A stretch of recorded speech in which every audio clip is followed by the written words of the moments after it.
I'm Jim Terrell from Quick Blade Paddles, and we're here at Blue Planet in Honolulu, Hawaii with Robert Stellick, who is the shop owner here, and he's been selling lots of Quick Blade paddles for us for several years now. And the thing I like about Robert, he's very knowledgeable and very informed on paddles because he's a paddler himself. He's an enthusiast, he's passionate, and we love the walk-in retailers that are going to get people on the right paddle for if it's a female or a young kid or a guy that's surfing, racing, recreation. I know that Robert's the guy that's going to get them equipped with the right equipment. So, Robert, what got you into this fun sport of stand-up paddling? Well, it's kind of a long story, but you know, we were distributing Boardworks boards, and then we started selling C4 Waterman boards as a distributor. And you know, when our first shipment came in, I was like, well, if we're going to sell them, I need to know what I'm talking about, right? So I jumped on a board and tried it, and then went out a bunch of times with the C4 Waterman guys.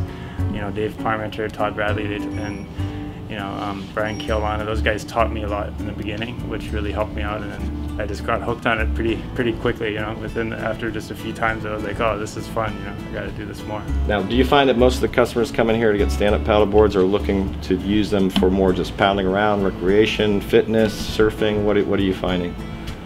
Yeah, I mean, the biggest market is still the entry-level market. You know, so I mean, we have a lot of return customers, the more performance-oriented guys, but you know, in terms of sales, like, you know, still the majority of our sales are first-time people, you know, getting into the sport. It's a good addiction, you know.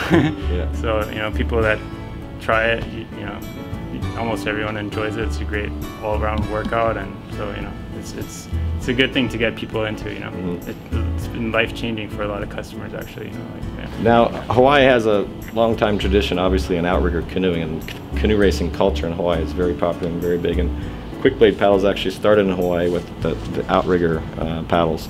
Do you find that there's a lot of crossover of the outrigger culture into stand-up paddling, and do you see the racing still continue to grow? Because I know it's a big part of the racing is pretty popular, particularly downwinding here in Hawaii. Yeah, that's a good question. Definitely, there's a lot of crossover, and a lot of the top guys in stand-up have an outrigger background, you know.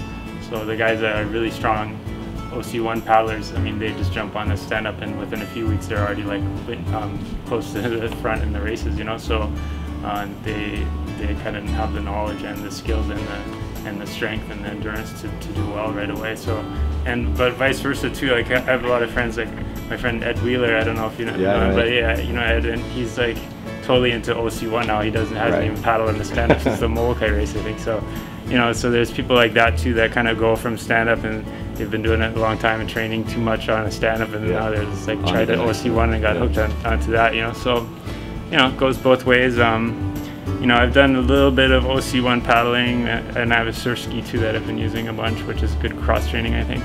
But yeah, for me, stand-up is still a lot of fun, and I wish I could go out more than I am. So.